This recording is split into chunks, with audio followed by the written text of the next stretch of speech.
This program is rated PG. It contains themes and scenes which may not be suitable for very young audiences. Parental guidance is advised.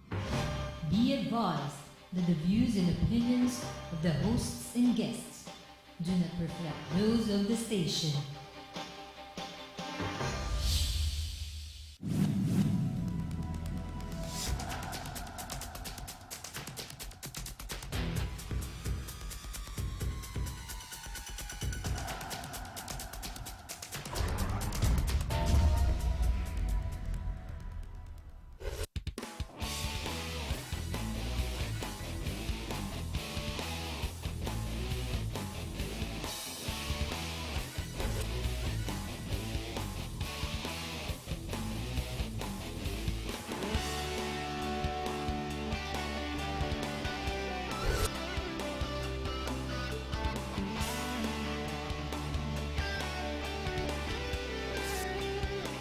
You are what you watch. Hello, good evening. Welcome to our show. Ladies and gentlemen, what do we have exactly right in front of us? If you're watching this spot on, meaning tonight, the 29th of June, wow, in a couple of hours, we're going to hear what the Supreme Court's going to be coming out with. We're talking of the DAP. Now, what exactly is this mysterious DAP?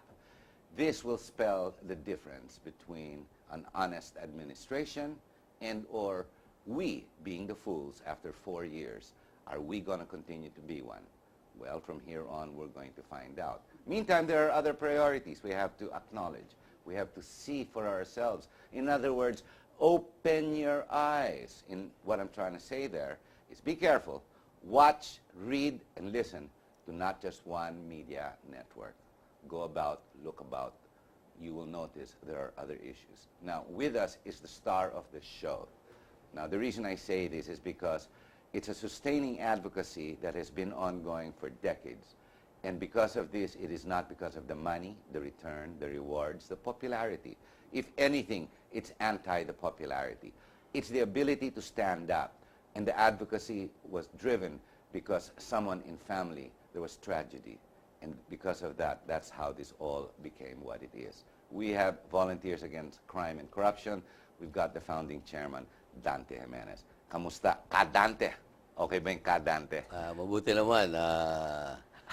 Ka-Harry. My favorite host or presenter. I see, you're a presenter. Presenter. Okay. Host din yun. Ganun din yun. Yeah. Sa ibang lugar, tawag pa nga dyan, compare. No, but you know, after what, 2-3 years, and when you did come out, you have a lot of advocacies, and I'd like to go through most of them. And I don't know if we have all the hours, kasi sa dami ngayon tinitira ng VACC. Mukhang tuloy-tuloy ang VACC. You spare no one when there is possibility of abuse, violation, criminality, di ba? But let's look at this. How do you feel that finally the DAP, especially the Manila Times, has come out with that report that Bersumin, di ba? Associate Justice Bersumin has come out with a 90-page analysis, and at this point, the other Associate Justice, awan ko kung paano nilang babaliktarin yan. Parang hindi na pwedeng himasin ng Malacanang yan. Hindi na masyado nang malapit eh. Ano feeling mo ngayon? Malapit na yan, no? Well, you know, Harry, ang VACC, our group, is one of the complainants Yes. against the DAP. You're the first. No. Second one listed there, actually. No. Actually, kami pinakahuli. Kayo ba huli? Okay. The ninth complainant. Why? Because we just consolidated all the complaints. Okay. Ando doon na yung buo, para kami na rin yung magdi-decide eh. You know what I mean? That's how dyaryo kayo yung number 1 nato, number 2 na that's how site eh. That's how simple it is. Kahit lawyers, you ask them, oh, how Dante, how were you able to, bakit humabol kami, last minute kami, Harry. But you see, ladies and gentlemen, eto mga libo-libo o milyon-milyon mga tagahaga ni Harry. Naks. Very timely to. Talaga. Why? Very historic to. And I hope there will be no political intervention. I hope dito sa decision na ilalabas ng Supreme Court. Kasi it's just hope. Because wala pa yung final But that's decision. why I brought it up to you, Dante. Tingin mo, kaya pa ba nilang himasin yan? May oras pa ba?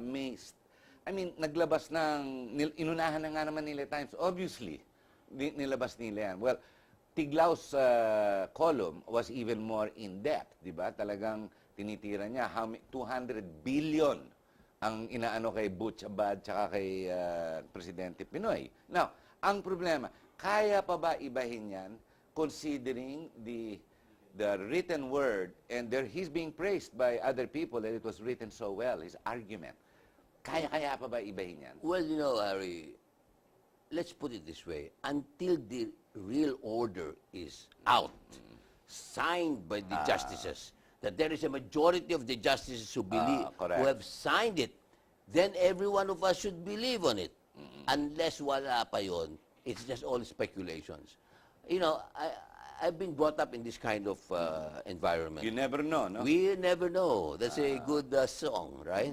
But again, I would say one of the reasons why the VACC filed the complaint, after seeing all the complaints of the other complainants, because it's very clear. We are convinced. We are really convinced that DAP is an invention of these guys, like Secretary Abad, and, Yes. of course, maybe with the bendition ni Noynoy Aquino, Of course. the President of the Republic of the Philippines, course. who seem to be, sinasabi nila ay corrupt-free daw. Tingnan natin ngayon. Because, take note, during the historical ousting of a Chief Justice, first time in the history of this country that the Chief Justice was practically impeached or removed from his office. Ano sabi nung isang voting senator when he was being accused of plunder? Ano sabi ni Senator Jingo Estrada? Kanina Selective. lang. Kanina lang, di ba? I attended that yes. This morning. That arraignment this morning. Well, ano sabi niya?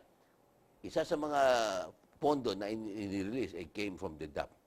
That was the first time that this country, and even you and I, and other legislators have never heard of a disbursement acceleration program. Ang ganda. No? Ang gandang pakinggan. But practically invention of some few people, intelligent people in Malacanang. I agree. The saying goes, it ain't over until the fat lady sings. Diba, in this case. I just fear that because of the strength of Malacanang, which has been brought out by many other hosts and writers, hawak niya na yung Supreme Court natakot na sa kanya because he used millions, 2 billion, di ba, to buy the senators to go against Corona. However guilty Corona may be, the end does not justify the means. Correct me if I'm wrong. Parang ganon. That's right. Okay, we're going to have to take another short break. Ladies and gentlemen, the issue here is the DAP is going to be declared unconstitutional. Well, in my mind, it seems so obvious this should have been done some time back. Now, this has been delayed again, and I think this is the third delay. This is going to be the final, hopefully, announcement tomorrow, and a decision, a resolution will come out, whether it's illegal or not. I can't see how it can ever be legal. But then again, it's more fun in the Philippines. We'll be right back.